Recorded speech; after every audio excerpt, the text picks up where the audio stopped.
phones, anything like that with you, if you would turn them off or put them on buzz or stun or whatever we want to call it, please, so we won't interrupt anything. Also, during the course of the evening tonight, there will be several opportunities for the public to address the council on issues that they wish to, that they might be concerned about. We have a couple of public hearings that are scheduled, and at that time we will seek input regarding those specific issues. Later in the course of the meeting, there will be a time for consideration of items that are not on our regular agenda, and then at that time we'll invite the public to bring any other items before us that they would like us to consider. That being said, we'll ask our clerk, Ms. Cecile Rosenbaum, if she'll call the roll, please. Mrs. Deering. Here. Mr. Howard. Here. Mr. Humphreys. Here. Mrs. Lowe. Here. And Mayor Morgan. Here. And let the record reflect that all 5 council members are present. Thank you very much. And I would also note, as is customary, we will now have the Pledge of Allegiance, and I believe our Vice Mayor, Ms. Kathy Lowe, will lead us. I pledge allegiance to the flag of the United States of America and to the republic for which it stands, one nation, under God, indivisible, with liberty and justice for all. Thank you. All right. Okay, Council, we have, excuse me, my minutes are doing something entertaining here. We have this evening a couple of items to consider, one of which is,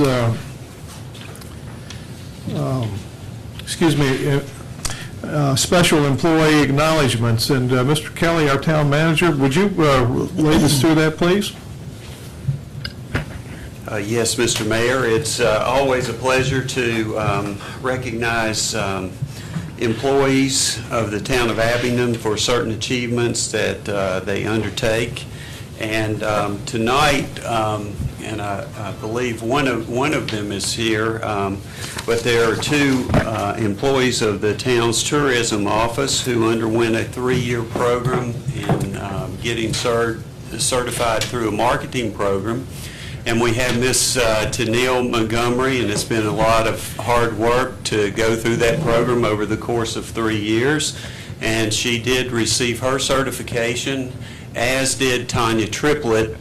And I believe, I don't see Tanya out there tonight, but Tanya is in classes at King University this evening, which is why she couldn't be here. But I hope that the council and the members of the public will join in a great round of applause for these individuals. They've done an outstanding job. They're very dedicated to the tourism staff. They're always recognized highly by the public and by the visitors who come to town. I get a lot of compliments from them, from both the Director of Tourism, Kevin Worley, as well as phone calls that I receive from time to time. Different Kevin. No, I'm sorry. Number 3. Let me explain myself on that one. We only have 3 Kevins that work for the town. So we have K1, K2, and K3, and I can't remember which one Kevin Costello is, but Kevin, why don't you raise your hand back there so they know you are. And I do get a lot of phone calls from people who visit the town of Abingdon and talk about what a wonderful job that Tanya and Tennille have. So please join with me in giving a nice round of applause for them.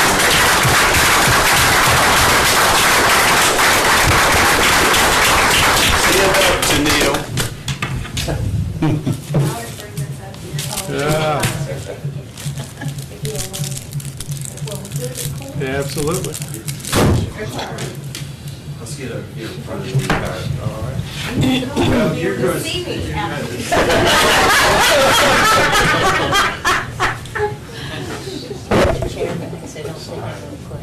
her to stand up. All right. Thank you.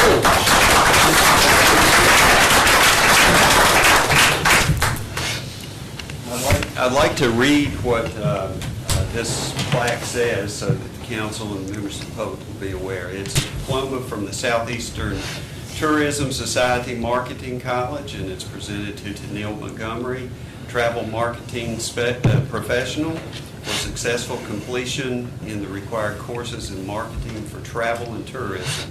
This diploma is awarded by the authority of the Southeastern Tourism Society Marketing College Board of Trustees, and this was given under the hands of various individuals authorized to endorse the same on March 25th, 2014. Congratulations. Very good.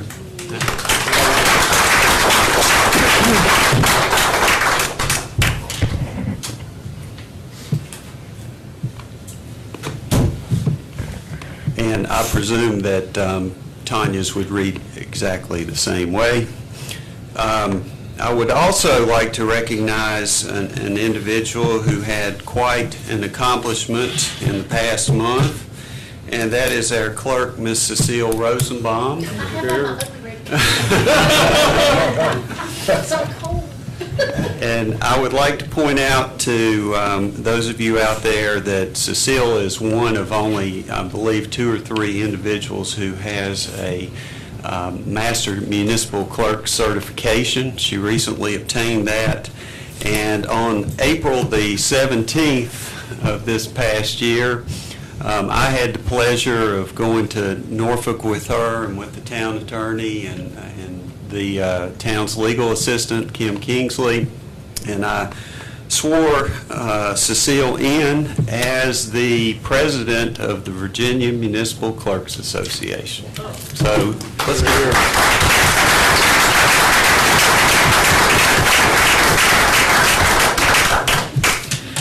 And might I add that there's only ever been 2 clerks from Southwest Virginia in the 30 years of the Virginia Municipal Clerks Association from Southwest Virginia, and I'm the second.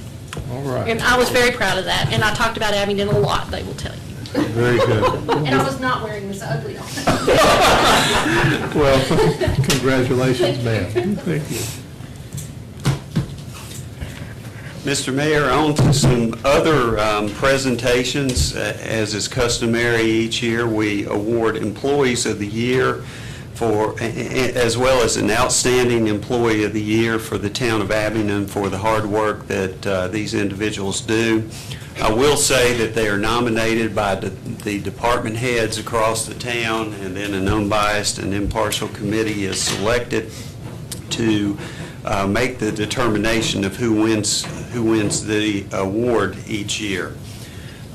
This year, we're very fortunate to have 3 individuals who are Employees of the Year, and I'm going to read all 3 of them off to start with, and then I'm going to make some brief comments about each. First of all, we have Reba Prophet. Reba, you want to stand up? Is Reba here? Okay. We also have Sergeant Matt Duncan from the Abingdon Police Department. Matt.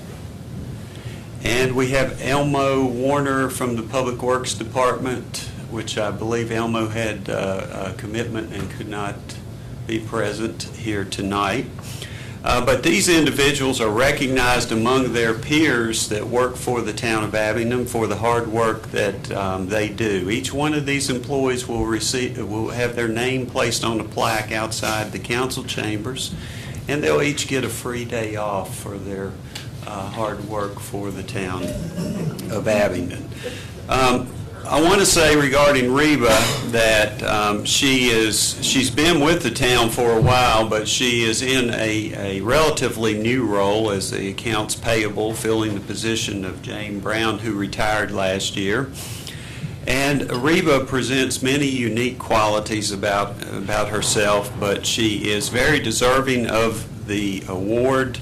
And we always find ourselves, when we see certain people that work around here, that always have a good personality and a good work ethic, and I believe that Reba meets that criteria.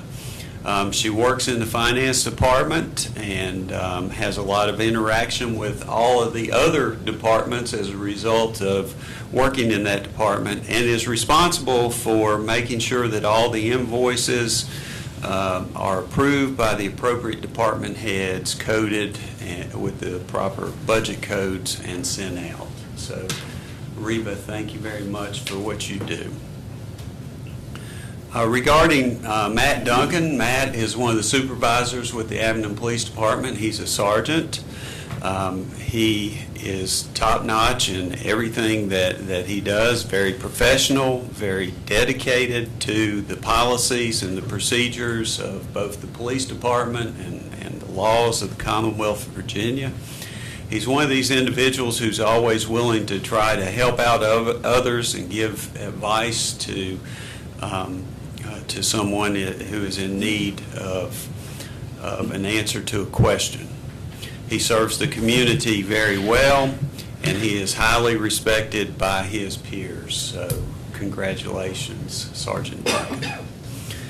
I will say on Elmo Warner's behalf, in his absence, that most of you know Elmo in the sense that you see him out working on the streets in replacing brick and block almost on a daily basis, keeping the sidewalks very safe.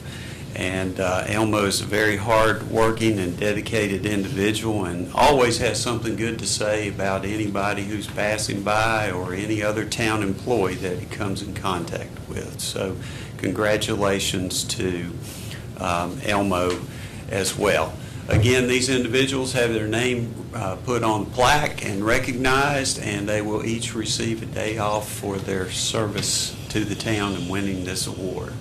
So with that said, we have a little star to give each one of them. So Reba, would you come forward?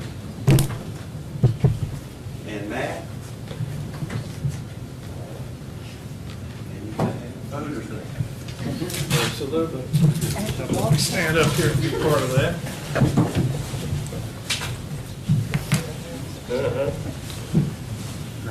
Here.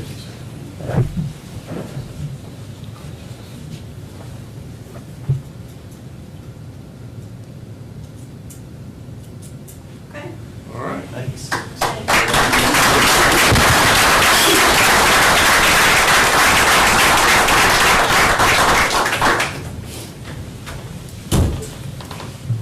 And last but not least, we have the Outstanding Employee of the Year, and in addition to a star and having his name put on a plaque, we have a nice little gift bag here with something special in it for him. His name is Jerry Dan Callahan. Dan, you want to stand up and wave?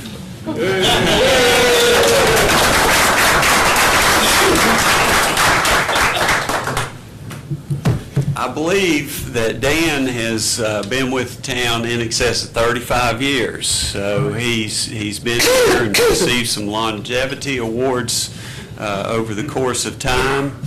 And he has come a long way to assisting Mr. Maiden, who was our retired superintendent back there, in getting the Wolf Creek Reclamation plant to the point that it is one of the highest recognized plants in the entire country. A few years ago, the town of Abingdon won the Pisces Award for that plant from the Environmental Protection Agency, which is the highest award that you can win for a wastewater plant. Dan is a Class 1 operator at the plant, and has a bachelor's degree in chemistry, biochemistry, biology, physical science, environmental science, and related fields. He has done an outstanding job at the plant. He is currently our operations manager. His character and work ethic are beyond reproach. I have worked with a lot of people throughout my course of the past going on 10 years now, and Dan has always presented himself as the utmost in a professional He has great knowledge of the job that he does at the wastewater plant. He is very caring and concerned for environmental issues at the wastewater plant, and very deserving of Outstanding Employee of the Year. So with that said, please give Dan a big round of applause.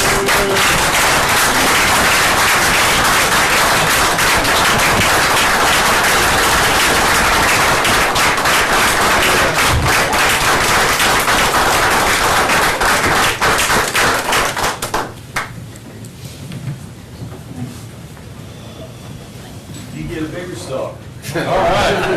And did you say you got a week off? And there's something nice in there for you that I hope you will enjoy, and appreciate all that you've done for the town of Abingdon over the last 35 and a half years. You're here.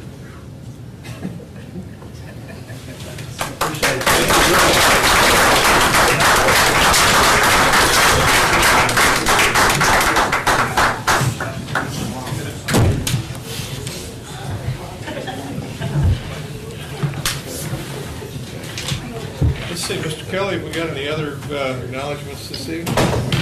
No, I think that's it, Mr. Mayor. Okay, now, have we noted that our town attorney was appointed to the board of directors of the Virginia local, I won't get it right, the Local Government Attorneys Association? I think that's right.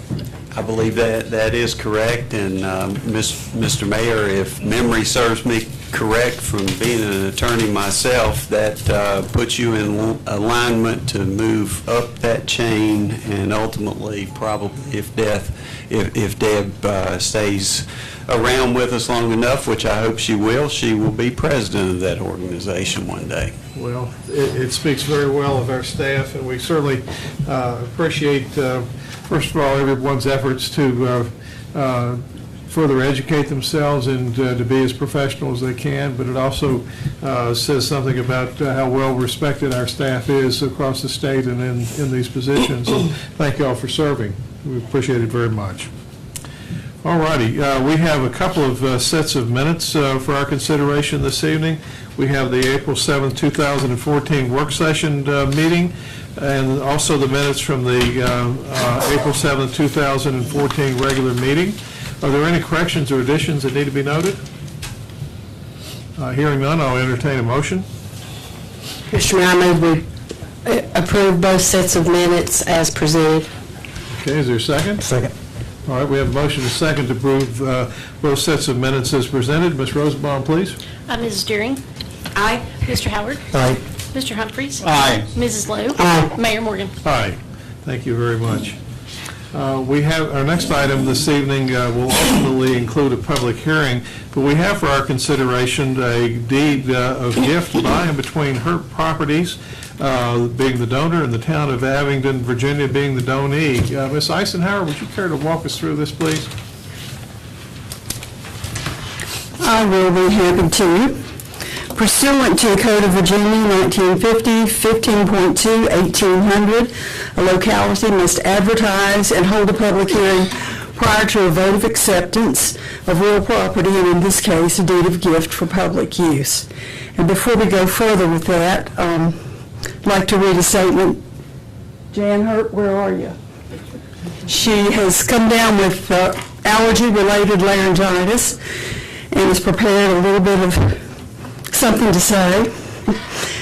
When the house and lot across the street from our house was auctioned, Sam bought them because we wanted to ensure the house remained a residence and the lot remained green space. Then when we decided to build a labyrinth, we built it on the lot rather than our yard so that anyone who wished could enjoy the experience. It truly delights us to look over and see people walking in the labyrinth. Recently, Sam's son, Sam III, John, Tom, and I purchased the property from Sam, and we discussed with them our wishes that it remain a green space beyond our lifetimes. They were in complete agreement, so tonight the Hurts are privileged to donate the labyrinth and lot to the town of Abingdon in Sam's honor, to be used in perpetuity as a public park.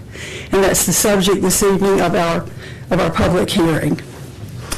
And I'll go back now to what I had prepared. Hurt Properties Limited Partnership has graciously made it known that it desires to grant via deed of gift certain real estate consisting of .212 acres, .212, with improvements thereon located on the east side of Valley Street, also known as Lot 68. The property, of course, is known to us as the location of the Labyrinth. Shall not be a future building site, shall remain green space with any additional landscaping or sculptural additions, under the guidance, of course, of Jan, be subject to the ordinances and guidelines of the Old Historic District. With this said, the legal department would recommend, following the public hearing, that council accept the deed of gift and have staff offer the instruments to be recorded in the land records in Washington County Clerk's office.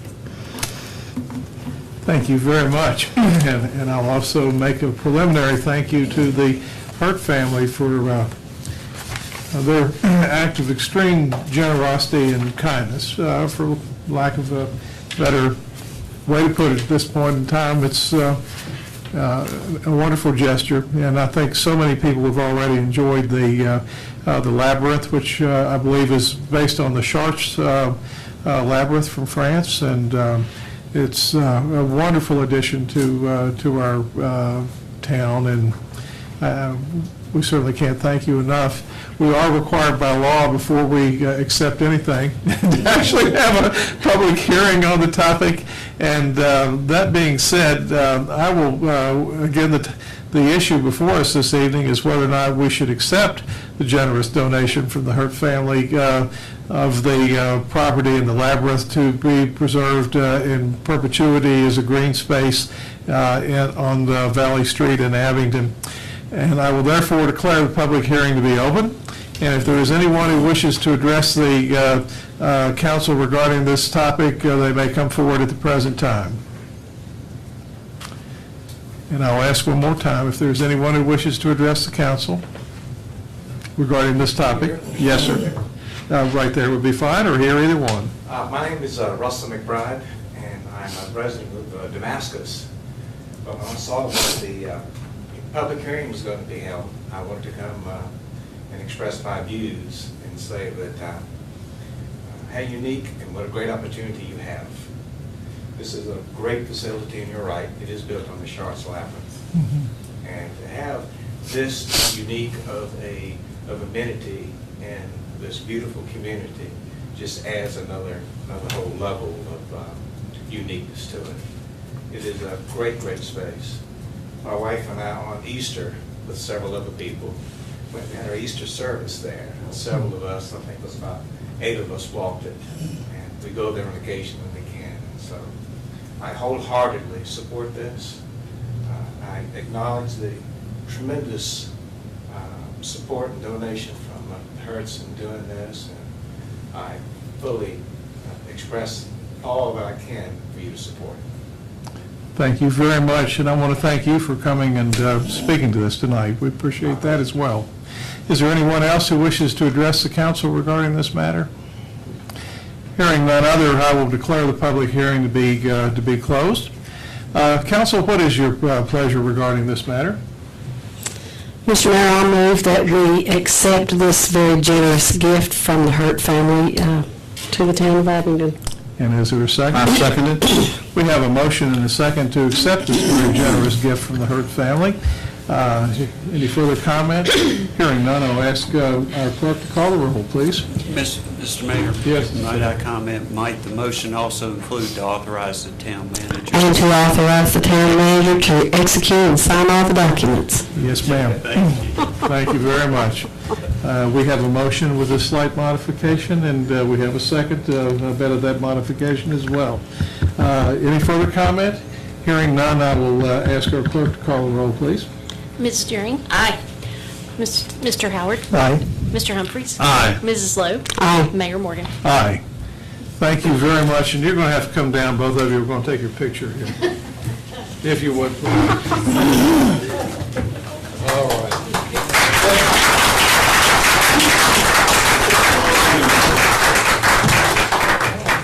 I bet I could come back there. Yeah. We might. Let's not stop doing that. Why don't we do that? Come on.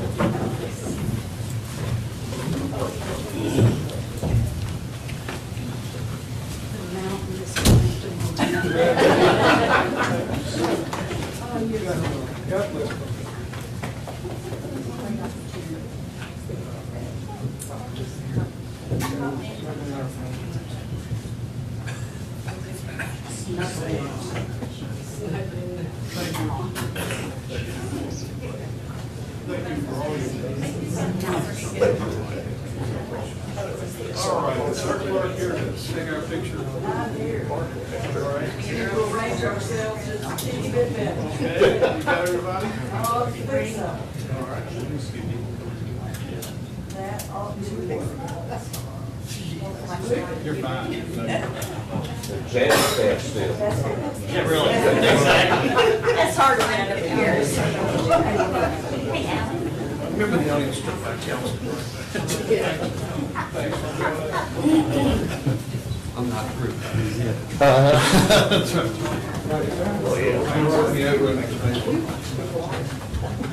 That's our house. Right next to it. Yeah.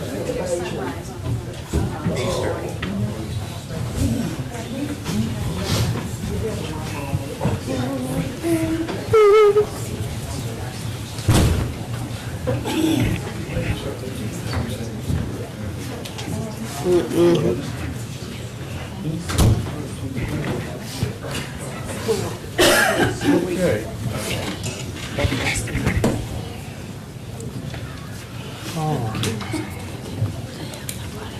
Okay, Ms. Eisenhower, I believe we have another item here, which is consideration of an ordinance of the council of the town of Abingdon to repeal, amend, and reenact Article 2, Chapter 66, Real Property Tax, Section 66-42 of the Code of the Town of Abingdon, Virginia, to amend the property tax exemption for property owners qualifying as elderly and/or totally and permanently handicapped. Would you care to walk us through this, please?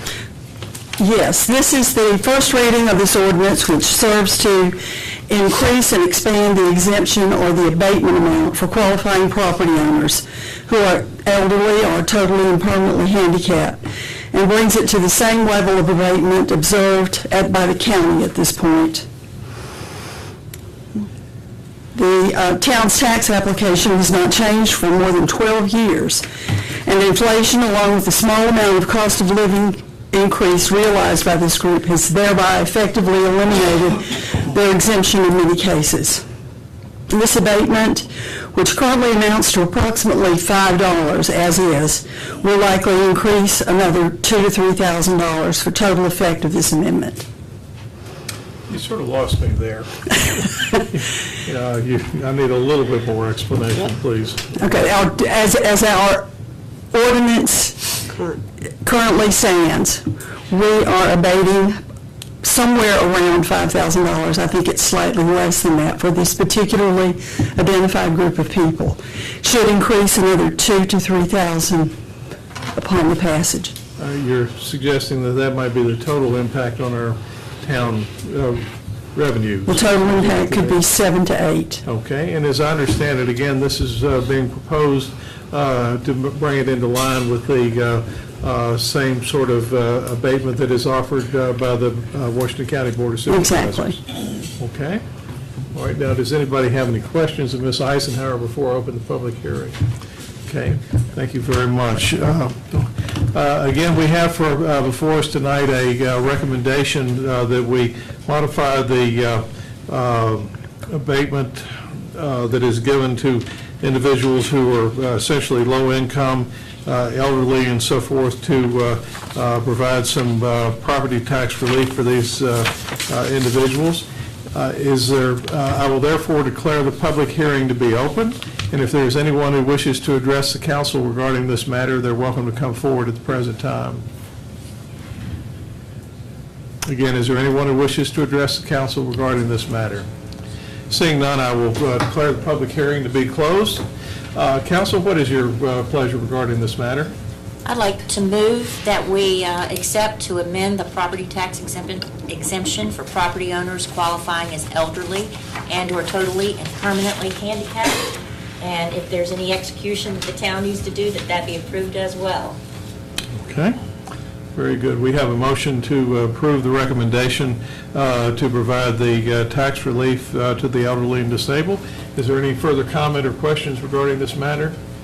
Here, second. All right, thank you. That's useful. All right, we have a motion and second to do just that. And any further discussion beyond that? Hearing none, Ms. Rosenbaum, please. Mr. Mayor? No, excuse me, Mr. Kelly. Yes, I would just point out for the council and for the public that this is incorporated within the budget ordinance that will be coming up shortly, so this will take effect simultaneously with the budget ordinance.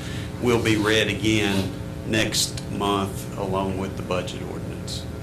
Okay. All right, anything else? Okay, if you'll call the roll, please. Mrs. Jerry? Aye. Mr. Howard? Aye. Mr. Humphries? Aye. Mrs. Lowe? Aye. Mayor Morgan? Aye. Thank you very much. Mr. Mayor, can Yes, ma'am. next year when we look at the budget, could we look at these numbers a little more closely and, the maximum is $12,000, and I think the poverty level on Social Security is somewhere around, I don't know, 16,000 for a family or something. Maybe look at these numbers in comparison with what the poverty level is on Social Security next year. You're proposing that next year we might have a look at the exemptions and the income guidelines or requirements, really, that exist on that. Correct. We might very well ask Mike Rush, who's right now going to be the interim head of the Abingdon Housing Authority, to be able to update us on the poverty level and what's below, and for a family of, from zero to a family of four.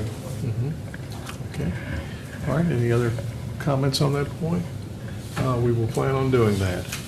Okay, the next item, which again will involve a public hearing and an action on the first reading, is an ordinance of the Council of the Town of Abingdon, Virginia, proposing a budget for the Town of Abingdon, Virginia, and to make appropriation for the current expenses of the town, and to fix the tax rate upon real and personal property, to fix all other local tax rates and fees and rates on utility services for the fiscal year beginning July 1st, 2014, and ending June 30th, 2015. Mr. Kelly, would you care to walk us through this, please? Yes, Mr. Mayor, members of council, members of the public, this is the annual budget that we are obligated to adopt by locality each year. If council will recall, we have had approximately 4 budget work sessions in developing this budget. It is a balanced budget that is presented to you. There are 2 budgets. One is for the general fund, which is the general operations of the town of Abingdon. The other is for the expenditures for the sewer fund, which is the operations of the wastewater plant. The current proposed budget that the council has before it and would be recommending is $16,639,303. That includes operational expenses for all the departments of the town of Abingdon. It also includes debt service for outstanding obligations that the town of Abingdon has, and includes a capital improvement plan of $1,782,058. The budget has been balanced as is required by law. We will be using some borrowed funds that were carryovers from last year's borrowing, so there is no new borrowing under this budget cycle, and there will be a transfer from existing reserves this year of around $550,000 to be able to carry out the capital improvement project. So with that said, we do have a very well-developed and balanced budget, which you again have had the opportunity to review and scrutinize on several occasions. In addition, the sewer fund has a proposed budget of $3,013,118. Again, it is a balanced budget, and it provides for both the operation any capital improvements to the sewer plant during the upcoming year, as well as the debt service on existing and outstanding obligations for the wastewater plant. It is my recommendation, as has been previously provided to you in my 2014-2015 budget message and analysis, that this fairly and accurately depicts the financial resources of the town and the ability to carry out this budget. And accordingly, I would recommend that the council adopt the budget, which would require 2 readings and go into effect on July the 1st, 2014. All righty, very good, sir. And I would just make sure that I'm clear on a couple of points. We're proposing no increases or reductions, I guess I should also say, in our property tax rates and personal property tax rates. That is correct, and I neglected to mention that, Mr. Mayor. There are no increases in any rates or fees for the upcoming year, and the only change would be the one that you just previously adopted, which would be a reduction in certain taxes for certain people that meet income level qualifications. Do you remember when was the last time we adjusted our tax rate? It has never been adjusted, according to a prior council member, I think in my lifetime. I think we may have had a reduction in the rate of probably about 2000 or maybe 10 years ago, something like that. Yeah, there have been reductions, but there's not been an increase. Based on reassessments, I think. Yeah, I think that's right. Okay, so we have no changes in our tax rates or anything of that sort. All righty. Now, we do have a resolution. I would propose to not read this resolution into the minutes. It's a little bit lengthy and it might put everybody to sleep before it's over with, but it is available on the materials that I've noted earlier if you care to read it. That being said, I will call the public hearing to order. If there is anyone who wishes, present this evening, who wishes to address the council regarding this proposed budget, they're welcome to come forward and speak to us at the present time. Again, I see no one who wishes to come forward and address us regarding this matter. I will therefore declare the public hearing to be closed, and I'll entertain a motion regarding this matter. I'll make a motion that we go ahead and approve this ordinance on first reading. Okay. Second. All right. We have a motion to approve the proposed ordinance and the resolution that supports it on the first reading, so it would come up again at our June meeting. And council, do you have any further questions or comments about this? Okay. Hearing none, I will ask our clerk, Ms. Rosenbaum, to call the roll, please. Mrs. Deering? Aye. Mr. Howard? Aye. Mr. Humphries? Aye. Mrs. Lowe? Aye. Mayor Morgan? Aye. Thank you.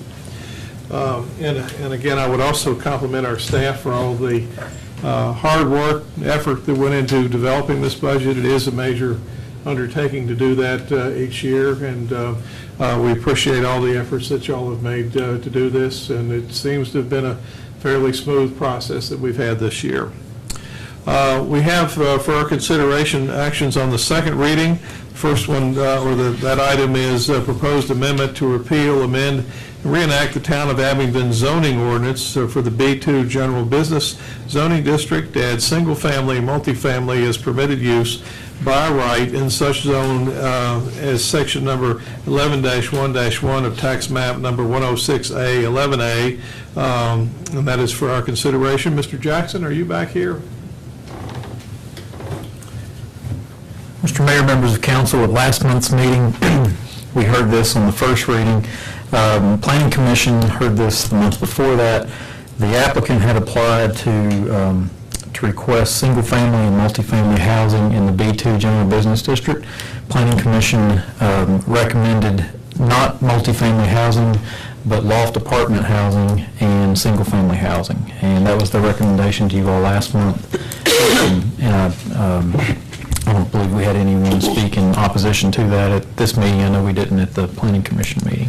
And basically, at that time, we voted to permit the single family and the loft. At that time. Correct. So essentially, that would be what we would be voting on in the second reading. Correct. Okay. Does anyone have any questions or comments of Mr. Jackson or general discussion about this? I'll entertain a motion, please. Mr. Mayor, I move we approve the change of the zoning ordinance with the stipulation that is single-family and loft apartments, and eliminate the multifamily as permitted use by right. Okay, and we're adopting it on the second reading. And we're adopting it on the second reading. Okay, we have a motion I'll second her motion. and a second to adopt it on the second reading. Any further comment or discussion? Hearing none, I'll ask our clerk to call the roll, please. Mrs. Deering? Aye. Mr. Howard? Aye. Mr. Humphries? Aye. Mrs. Lowe? Aye. Mayor Morgan? Aye. Okay. All right. Now, we have, the next item is also a second reading of an ordinance of the Council of the Town of Abingdon, Virginia, to vacate an unopened right-of-way formerly known as Mountain View Street, lying perpendicular to Jackson and Johnson Streets and bounded by 3 parcels of land. It's currently owned by KVAT Food Stores Incorporated. Ms. Eisenhower, would you care to talk with us about this, please? Yes, Mr. Mayor, honorable council, this is the second reading of this ordinance, and it is Mountain View Street lying perpendicular to Johnson and Jackson. The proposed vacation of the right-of-way was requested by KVAT and advertised per the code November 18th and 25th of 2013. All interested parties were notified. At the December 7th, 2013 meeting of council, a board of viewers was appointed to conduct an inspection and make a recommendation. They did so and submitted a report on December 20th recommending that this right-of-way, Mountain View, be closed as all 3 parcels of real property adjoining were the property of a common owner, KVAT, who made the request for the closure. Council voted unanimously to do so on January 6th. The plat has now been prepared. First reading was, of course, at the April meeting, and this is the second reading. The ordinance has been written to file among the records with the court. It should be effective, if passed tonight, on June 5th, 2014. All righty. And in our action tonight, are we really voting to accept the plat or the final change, or are we voting again on the closure of the property? The closure of the right-of-way. Okay. And originally, this is a little bit different from how it first appeared in the agenda item, but we're all straight about what properties we're talking about, and actions and so forth. And again, it's the second reading on the action that we took last week. It is. All right, are there any questions or discussions about this? Just the ordinance that's in the council packet says unopened southwest, northwest right-of-way with terminus points at Johnston Street and Court Street. Does that just mean that that's where the pins are located? But not Johnson and No. Johnston? Okay. Okay, any other questions about this? I'll entertain a motion. Mr. Mayor, I move that we adopt the ordinance to vacate an unopened right-of-way formerly known as Mountain View Street, lying perpendicular to Jackson and Johnson Street and bounded by 3 parcels of land currently owned by KVAT Foods Incorporated. All right, is there a second to that motion? I'll second. Okay, we have a motion and second to approve on the second reading of the closure of those streets. Any further comment? Hearing none, I'll ask our clerk to call the roll, please. Mrs. Deering? Aye. Mr. Howard? Aye. Mr. Humphries? Aye. Mrs. Lowe? Aye. Mayor Morgan? Aye, thank you very much. We have consideration of several bids, and it is with great pleasure I see Mr. Dew coming forward to talk with us about one of these in particular, which has been a long-term project. Would you care? The first item is consideration of bids for pedestrian improvement projects. This is known as the Whites Mill Court and Oak Hill Streets project. Mr. Dew, would you care to talk to us about it, please? I'd be glad to, Mr. Mayor, members of council. I'm here tonight to present the bid opening results for the pedestrian improvements project. As you mentioned, it involves improvements for Whites Mill Road, Court Street, and Oak Hill Street. We received the bids on April 29th. There were 3 bidders that submitted bids for the project. I think you have the results in your package, and The bid included a base bid number, which included all the improvements, sidewalk, storm drain, and asphalt patching. It also included a base bid alternate that would include some additional milling and paving on White's Mill. Based on the dollar amounts that we received from the low bidder on the bid opening, my recommendation to council would be to award the contract to Boring Contractors Incorporated to include both the base bid and the base bid alternate. All righty, and would you take just a moment, please, to describe the project a little bit more in scope, the sidewalks and other aspects of it, please? Sure. And also comment about when things might get underway and hopefully might even be finished. Okay, I'd be glad to do that also. The base bid or the basic work involved in the project is sidewalk on White's Mill Road from where it currently ends just north of Valley Street, going all the way to Clark Street. That'll be on the east side of White's Mill Road. There'll also be sidewalk on Court Street where it currently ends north of Valley Street on up to Stonewall Heights, and then also on the east side. And then sidewalk on Oak Hill Street from where it currently ends north of Valley Street near the library, on up over the hill past Stonewall Heights down to Hill Street down below. It is primarily sidewalk installation, but there is also some associated storm drainage and some other improvements along the way. What we hope to do if we are able to award the contract to the lowest bidder, my intent is to issue that notice of award tomorrow, and that gives them 10 days to get contract documents back to us. What I'm hoping for is that we can have a notice to proceed date sometime around the 1st of June or just after the 1st of June. And given the contract time, I'm hoping that the project will be substantially complete toward the end of this calendar year. Very good, sir. I would just comment briefly. I guess it was maybe 6 months or a year ago, a letter appeared in the Bristol Herald Courier sort of chastising the town of Abingdon for not building more sidewalks or retrofitting residential neighborhoods for sidewalks. And it asked the question of just how complicated is it to build a sidewalk. And it's one of the things that those of us who've been here for a while have found out it's pretty darn complicated. And coming up with the money is certainly, one of the considerations that you have with it. But when you go to retrofit a neighborhood, particularly an old established neighborhood with sidewalks, it really is complicated. It has surprised me how much engineering is involved, how much I'll compliment our staff on the efforts that they went through to negotiate easements and permissions and so forth with the property owners that were affected, because there are a lot of property owners that were affected by this. There are trees that are there in the area where sidewalks are, both in the ground and branches that are overhead. There were electrical lines that needed to be moved. There was consideration of sewer and water and utilities underground where all this occurred, and it really is a shockingly complicated process to retrofit neighborhoods, which is why we don't give up our requirement to build a sidewalk very easily anymore on a new neighborhood. And I want to thank y'all for the effort that all of our staff has put into making this possible. It's been a priority of our council for a long time to really increase the accessibility, or pedestrian accessibility, and to recognize that sidewalks are really part of our neighborhood transportation system. And it's one of these things that we weren't sure sometimes if we'd live long enough to see it come together, but it does appear that we are on the cusp of that happening. I would ask if anyone has any questions or discussion about this matter.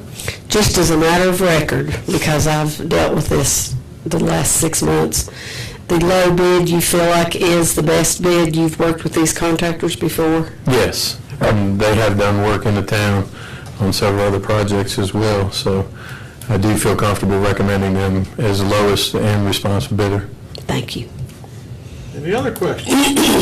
Okay, I'll entertain a motion regarding this. I'll make a motion that we go ahead and accept the low bid on this project. get it moving on. Very good. Is there a second? Second. We have a motion and a second to accept the low bid for this project from boring contractors, and I'll bet your motion was for that amount too, Mr. Howard, which was $1,025,218.50, which was the low bid again for this. And we have a motion and a second. Any further comments? Ms. Rosenbaum, if you'll call the roll, please. Mrs. Deering? Aye. Mr. Howard? Aye. Mr. Humphries? Aye. Mrs. Lowe? Aye. Mayor Morgan? Aye. Thank you very much for all that's been done to bring this to fruition. And while we have you here, Mr. Dew, we might very well ask about the consideration of bids for the Academy Drive widening project. Excuse me, Mr. Mayor. Yes, ma'am. I think that number doesn't add item 1, which you asked us to add in there, didn't you?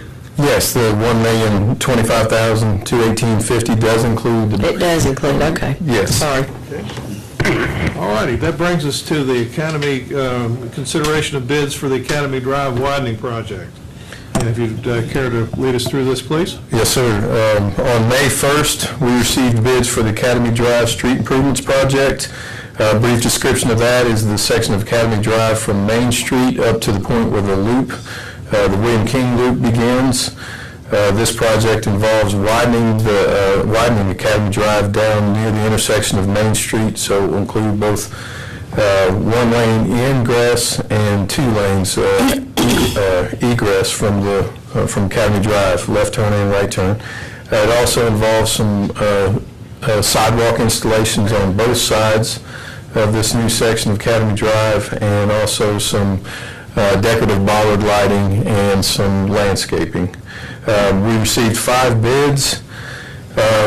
We also had this one broken down into a base bid, which included all the work I mentioned, and we had an additive bid alternate, which would include replacing, or instead of installing concrete sidewalk, installing brick sidewalk instead. So you have the bid amounts in your packet. The low bidder on the base bid is different from the low bidder if you add the additive alternate for the brick sidewalk to the project. So given those things considered, I need to choose to defer the recommendation to the town manager for the recommendation of award. Mr. Mayor, members of council, all of these bids came in well over the estimate of what we had anticipated. And do you recall that exact number, John? It was in excess of 100. Originally, the estimate was in the range of about $350,000. Now, we did, after the design came in, this improvement does include a sizable underground stormwater detention facility.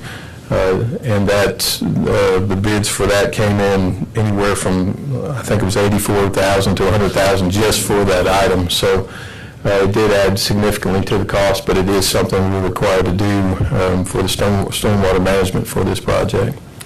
We do have possible way to mitigate those, the amount of the overrun on the budget. One of the things is that we have money in the current year budget. If we can get this thing off the ground for some sidewalk improvements of around $50,000, and also built into the upcoming budget another $50,000, and those funds could be used in conjunction with this project to reduce it down. We are also pursuing some contact with VDOT to see if we can transfer some other funds that we got on the Frenchmore Boulevard engineering project, revenue sharing funds that could possibly be transferred over to this project. If they were willing to do that, we feel like we could cover pretty much the extent of this. I will point out to the council, you know, it's a situation that we're in, and we're in the last year of an obligation that we have to build this road. So I see no alternative but to agree to move forward with the project or to reject all bids. John and I have talked about that rejection and rebidding it, I don't think Mr. Dew feels that that will change things very drastically at all in today's market.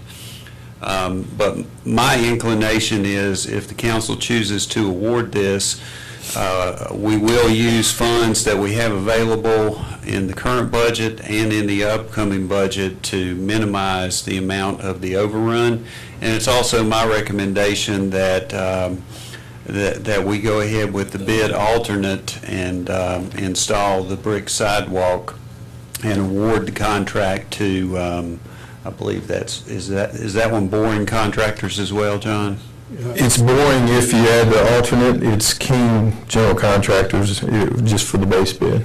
Yes. I would ask, now again, boring had the low base bid that we were looking at there. King had the low base. Okay. And I guess my question would be about with boring is, Can can they do both projects? Because the White's Mill, Oak Hill, and all of that is going to take a tremendous amount of time and energy. So, can they do both projects? Well, not only can they do both projects. And get them completed. Not only can they do them, can they get them completed, and I rather suspect that they are big enough, but would they be willing to negotiate further since they would already have their equipment in town, to do one project, and, would there be some economies of scale, so to speak, to perhaps enable them to improve their proposal? I'd have to check the procurement issues on that, but I do believe after you award a contract, you are able to negotiate with the low bidder for certain items. That may be a possibility. Yeah, I think that is correct. I would point out that, we've had some other dealings with some of the other folks, and regardless, I think boring contractor would be the contractor that would do the better service for the town of Abingdon. When you say you have money in the budget, are you talking about like currently on streets? Yeah, we have $50,000 currently in this budget that we're operating in for sidewalk improvements, and then we have another $50,000 in the budget that you all just had the first reading on for an additional $50,000. Okay. And if I could add, there's also, I checked the current numbers on the budget. We also have a significant amount of money in a storm drainage item, which is also appropriate, especially considering that one of the items on this project that caused the price to go up is storm drain related. Okay. So it's your recommendation, Mr. Kelly, that we accept the bid from boring and go along with the alternative for the, brick sidewalk. That would be correct, and we will be talking with boring. We will also be talking with VDOT again on some transfer of revenue sharing funds, and we will do our best to bring this within the realm of what the initial estimate was. I would point out to the council that this is one that we've rolled for 5 years, so it's obvious that the cost would go up over a 5-year period of time. So just point that out. If we're utilizing the funds that we have for sidewalk improvements this year and budget year, of course, that eliminates anything that you need to have done. Do you know of anything that?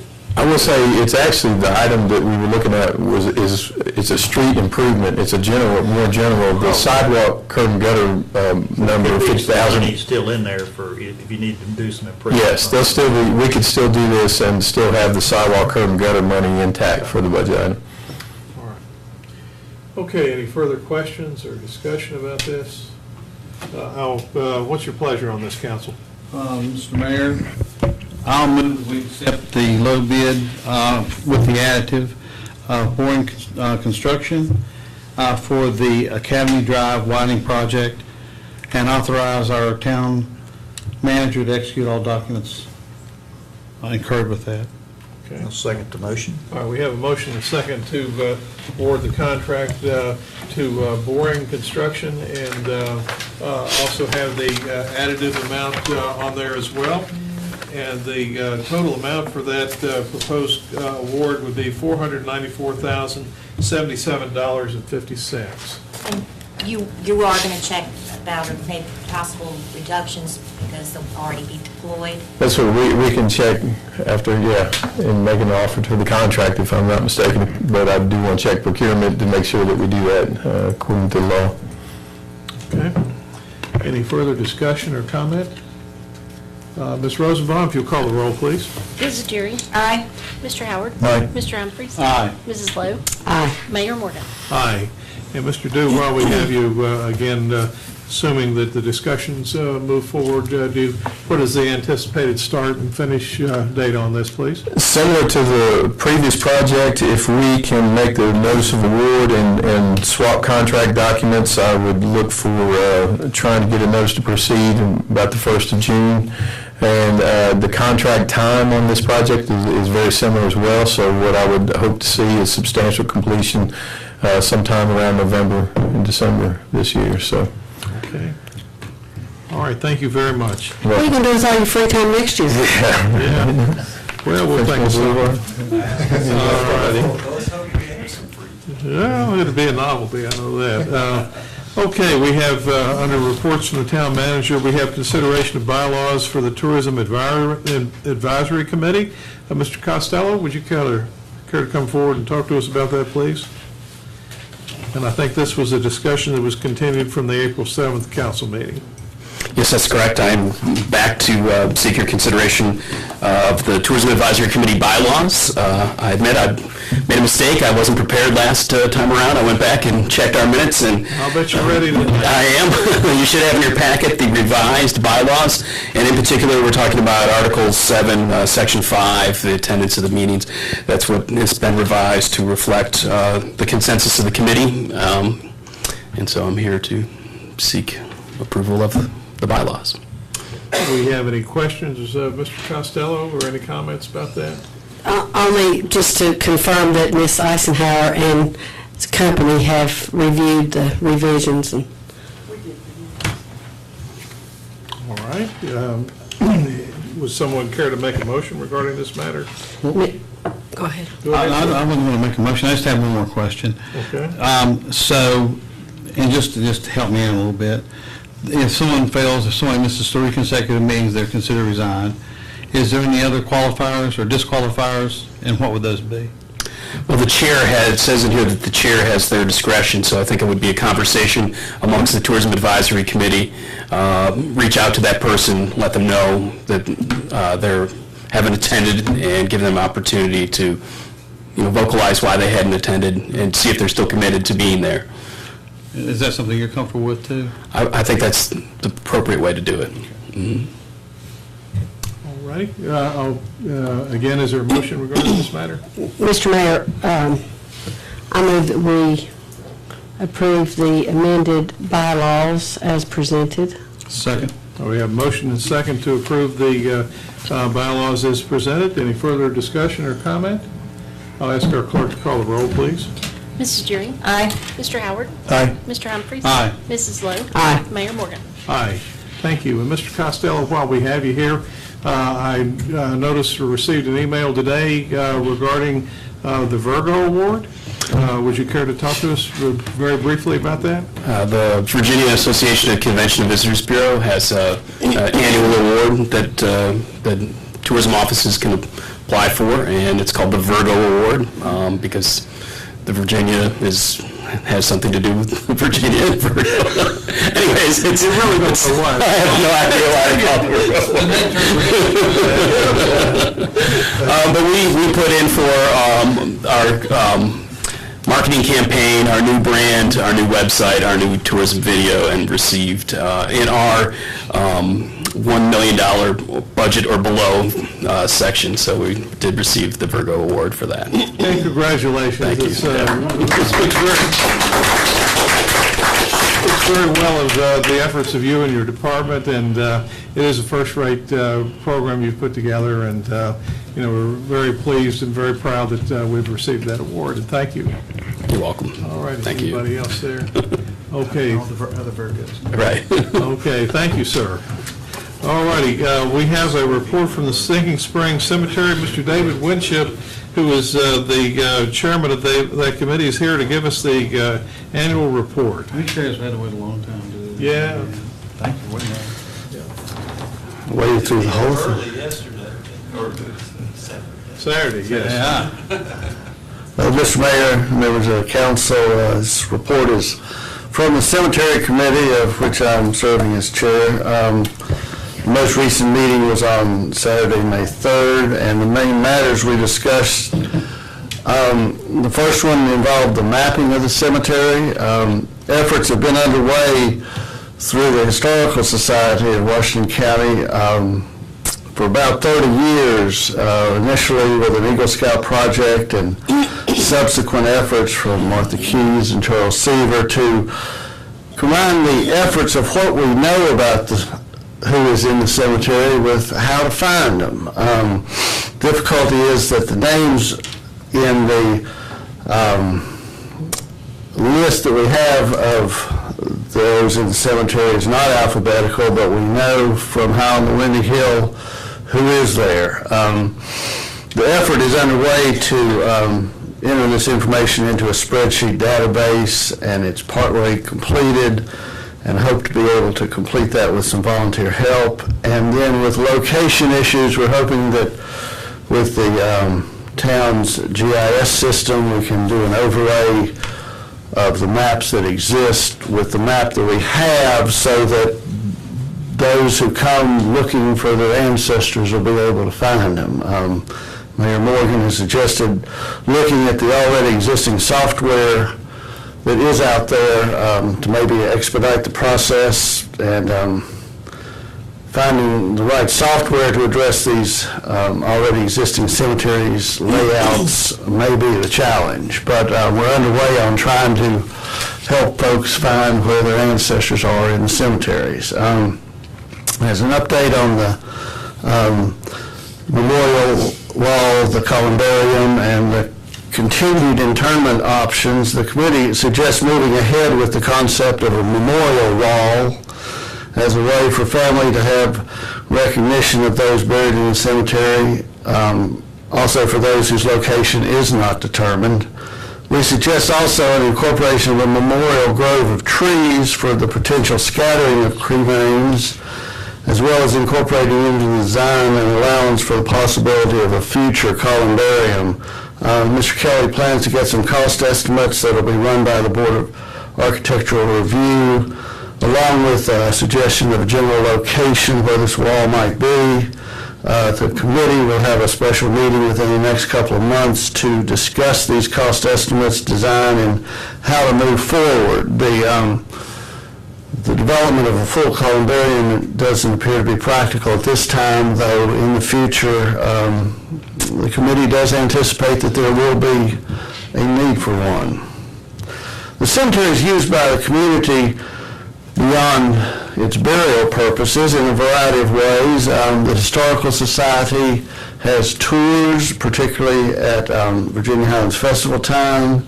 It's used as recreational and walking use of the circles there, and visitors searching for their ancestors, or simply viewing by those who enjoy visiting cemeteries. The committee suggests initially trying to develop a Friends of the Cemetery group that, for the purpose of assisting in some of the maintenance areas that are not covered by the town, for assisting in the use of the cemetery, and perhaps for developing funding sources for the cemetery's enhancement. The Friends group might also be involved with the Historical Society in this mapping project that I suggested. After a meeting here at Town Hall, the committee took its walk and reviewed the cemetery with Kevin Worley, who is now in charge of maintenance and overseeing the condition of the cemetery, and the cemetery is looking very good. Compliments to Mr. Worley and the efforts he is making on behalf of the cemeteries. With the mowing operation, Kevin is doing an inspection before the mowing and after the mowing to make sure that there isn't any damage, and this is improving the looks of the cemetery. As we walked the cemetery, Kevin reported on the day of service, which was conducted a couple weeks ago in which painting of the fence was begun. It was completed partially and will be completed with town staff assistance. One of the difficulties in painting something like that is it is on Russell Road, and sometimes it's windy, and you don't want to paint black paint in the wind. So, but they're addressing those kinds of needs. Among the efforts which have been accomplished are the removal of some invasive plant species that had extensive root systems that were upending some of the gravestones, and those have been removed.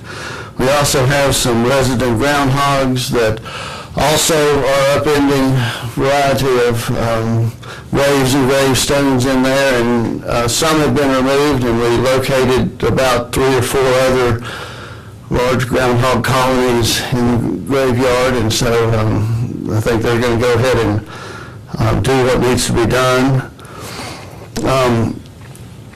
There are numerous tombstones which are in need of repair, and the best way of repairing these is really not known. Efforts in the past using things such as Gorilla Glue were not successful. There may be some tombstone-specific epoxy solutions that have been developed that may be better, but this is a kind of a matter that Kevin Worley and the staff can bring to attention, but it's not necessarily within their purview of what to do.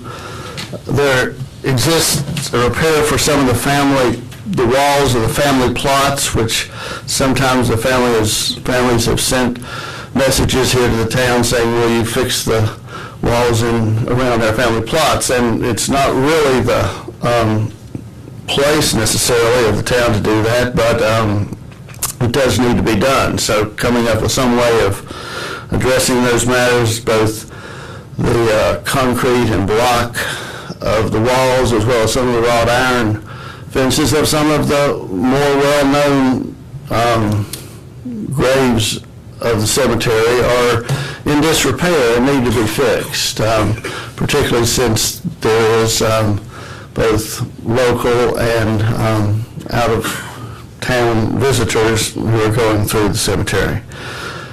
But that's pretty much a report from the Cemetery Committee on what we see, and we appreciate the attention that is paid to the Sick and Spring cemeteries on both north and south of Russell Road and the White Cemetery up on top of the hill. And thank you for allowing me to give you this report.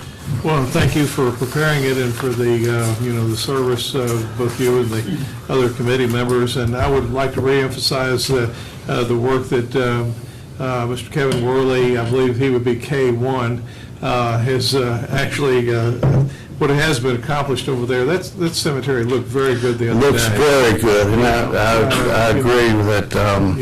The large trees we've had over there that have been, several that have died over the years have been removed. There's been some removal of branches to provide more light in there, some general pruning that's been done. The mowing's been good. It's trimmed. It looks very good over there. It's a very nice reflection on it, and thank you to you and your crew for taking care of that. They've done a very good job, and I think that, it's brought attention to the other details that need to be addressed. Yeah. Thank you. Thank you, sir. We appreciate it very much. That brings us to matters that are not on the agenda, and if there's anyone here that wishes to bring a matter to the council's consideration, they're welcome to come forward at the present time.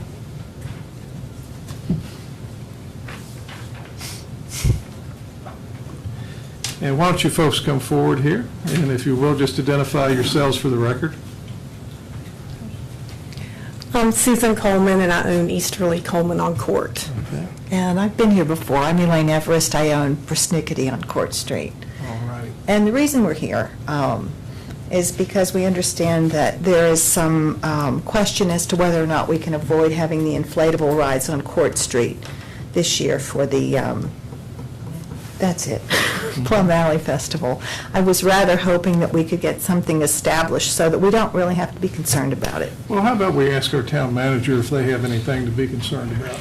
I don't think you do. In light of our discussion last year, I met with the Kiwanis Club back in August of last year, and last week on Thursday, I was out for a funeral, but Garrett Jackson, the assistant town manager, and I believe Chief Sullivan met with the individuals, and I had sent the directive to them 2 ways that we would not be closing off Court Street this year. So we're trying to encourage the inflatables to be put in this street beside the town hall or Pecan Street. Those are the 2 less invasive streets in terms of business that would be impacted. So I have not received an application from them yet for a street closure period. So I anticipate getting that sometime in the very near future. But Unless they don't have one. yeah, but my understanding was that they had perhaps met with both of you all and indicated that they were going to be in the street again on. Is that correct? Yes, he stopped by and said that, I can't remember his name, JW, stopped by the shop, and he said that he wanted to let me know that he was going to have the inflatable on the street again, and we discussed it a little bit, and we got a little colorful and agreed to disagree. I have not met with him yet, but I've had some phone conversations with him, and he told me that it was going to be on the other side of Plum Alley, that he had already gotten permission to do that. Did he now? He said that it would be on the opposite side of Plum Alley, not on our side of Plum Alley. Yeah, we've talked about that. I've never talked to him about that, but we've talked internally about that, and we think that's just opening up a hazardous situation by having half the street open and half closed. I agree. Just out of curiosity, on the off chance that he decides to go ahead with this anyway, do we have any recourse? Yes, as of right now, we have no street closure permit, so if he's obstructing the street, we have a nice police force back here that will take care of it. Okay, very good. Well, thank you very much. Appreciate your time. Well, thank you for your patience. Thank you. We appreciate that. All right, very good, thank you. Is there anyone else who wishes to bring a matter forward this evening for the council's consideration? Deb Eisenhower does. Aha, by golly, there she is. I think I've hogged this tonight, so I might as well be the last one. This matter is a recommendation with regard to some action taken last month at council meeting dealing with the Breckenridge cabin. To avoid confusion and strictly apply to our ordinance regarding the Virginia Procurement Act, Legal Department recommends the following. Rescinding the action taken by council last month, which appropriated funds for such work. Authorize staff to notify the 2 bidders to the prior advertised RFP that their bids have been officially rejected. Go about getting some additional interest, competition, competitive bidding pursuant to the small purchase section of the Town of Abingdon Procurement Ordinance, Section 2-1915. And the legal department would recommend this action be voted upon and passed tonight so that we could proceed to rebid the work. So do you need 2 motions? One motion to rescind, or can it be all in one motion? If we have, If I have my druthers, I'd rather you rescind your motion. Okay. we need to rescind the motion. So the first thing we need to do is rescind the motion to accept the bid from April the 7th, 2014 meeting to move the Breckenridge cabin And reconstruct. And I move That to authorize the staff to notify those bidders? Exactly. and authorize the staff to notify the bid. Okay. Yeah, I started to say that needs to be the separate motion. Okay. So, Okay, I bet you've just made a motion. I just made a motion to rescind the motion All right. that I made at the April the 7th, 2014 meeting to accept the bid. It wasn't. It was to appropriate money To appropriate money to move the Breckenridge cabin and reconstruct it. I move to rescind that motion. to appropriate money to the Over Mountain Victory Trail Club. Or Association. Okay, all right, we have a motion, and I believe we have a second down here. I'll Okay. All right, thank you. Very kind of you. Okay, we have a motion and a second. Any further questions about this? Hearing none, I'll ask our clerk to call the roll, please. Mrs. Deering. Aye. Mr. Howard. Aye. Mr. Humphries. Aye. Mrs. Lowe. Aye. Mayor Morgan. Aye. Okay, and I'll bet another motion would be in order. Now, the next motion is to authorize staff authorize the staff to notify the bidders. to notify the bidders that the motion has been rescinded and that it's going to be rebid. That the bids have been rejected. The bids have been That's a rejected. leading question. That notify the two former bidders that said bids have been rejected by the town. I move that we do what Deb said. Okay, we have a motion to notify the folks that we're rebidding. We rejected the bids and are rebidding. Is there a second? I'll second that. All right, we have a second. Any comments? Any further discussion? Ms. Rosenbaum, please. Mrs. Deering. Aye. Mr. Howard. Aye. Mr. Humphries. Aye. Mrs. Lowe. Aye. Mayor Morgan. Aye. Okay, that brings, thank you very much. Any further items not on the agenda that we need to consider this evening? We're not under any time frame to move it yet. No, I think it's not going to go anywhere. Well, I mean, Well, I tell you, that's one of the things in our council member reports that I think that maybe Kathy or I, one will bring up about the meeting at the library. So. Okay. Oh, All right. How about we do, council member, we have a couple of appointments to consider this evening, but how about we do council member reports at the present time? Mr. Humphries, would you care to lead us off on that, please? I've got just a couple, Mr. Mayor. The first one concerns the parking at the Little League field. Of course, the old city garage, or Rattlers garage, has been torn down. There seems like there's a very nice space for cars to park. And when I attended the Little League kickoff last weekend, there were 450 Little Leaguers are now participating in Abingdon Little League alone. Wow. It's one of the biggest numbers they have. It's bigger than Washington County Little League. And then there are other leagues that are playing, softball leagues and things that are also playing down there. It seemed like the cars were in general, doing very well. I would note that there is some cars that are parking right there as you, right where the crosswalk is, just down below it, that I saw a couple of kids run out from between cars, or walk out from between cars, that possibly those cars parked there would create a safety hazard. There is a sign that says no parking, but I don't know if that's just for that area or for it's that little strip right there, but I would suggest that we might look into that. Well, and while we're on the subject, we might ask Mr. Kelly, I know that there is a plan to provide some order and so forth there. Certainly that parking space has been embraced by the public, there's no doubt about that. If you drive by there at certain times of the day and so forth, it'll be absolutely full.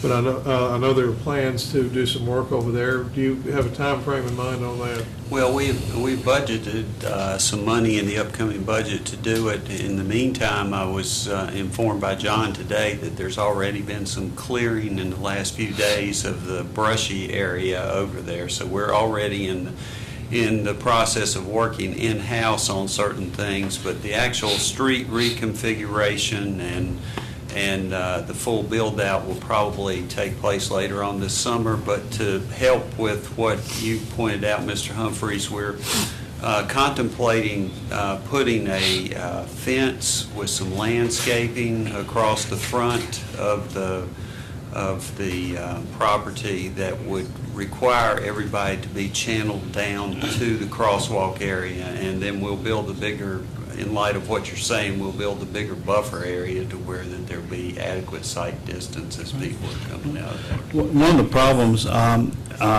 is exactly what you're saying. And then another problem is that on the Little League side where the field actually is, there's where the crosswalk is down to the east end, or east between the Little League and the minor league field. Cars are parking right in there. And that's what I've seen some of the kids walking between cars, particularly after ball games, because there's a lot of traffic that's moving right after in between ball games.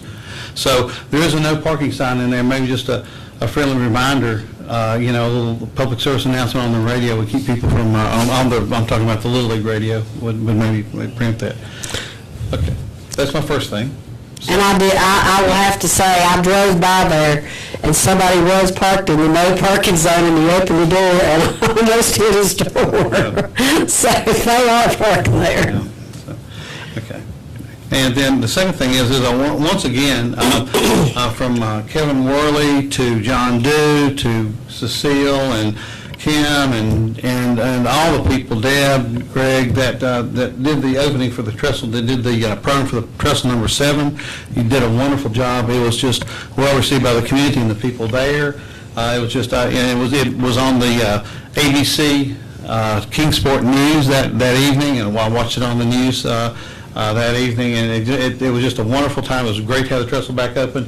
We got a lot of positive comment already, and particularly from the bike shop. They're so glad that that's open, and they have to tell people, to beware. So, then the third thing is, Kathy and I attended the library meeting that was this past Wednesday morning, and there were several ideas were put forward from the library committee. I think Kathy reported on several of them. I wanted just to reiterate tonight that Charlotte Parsons said the one that she liked, the proposal that she liked the best, was to tear down the existing library completely and put a new 2-story library in there with some modifications to parking.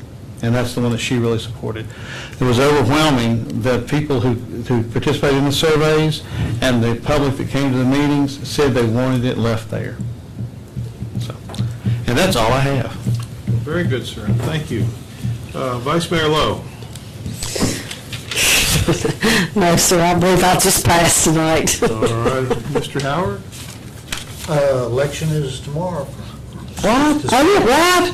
Vote early and vote often. Yeah, I think that's, we don't really mean it, but we are, by tradition, obligated to say vote early, vote often. Right. Anything else? No, we are unopposed, but we do appreciate everybody coming out and showing their support tomorrow, if you would. Absolutely. All righty, Mrs. During. I'm good, thank you. I don't think I've got anything to add to the mix this evening myself.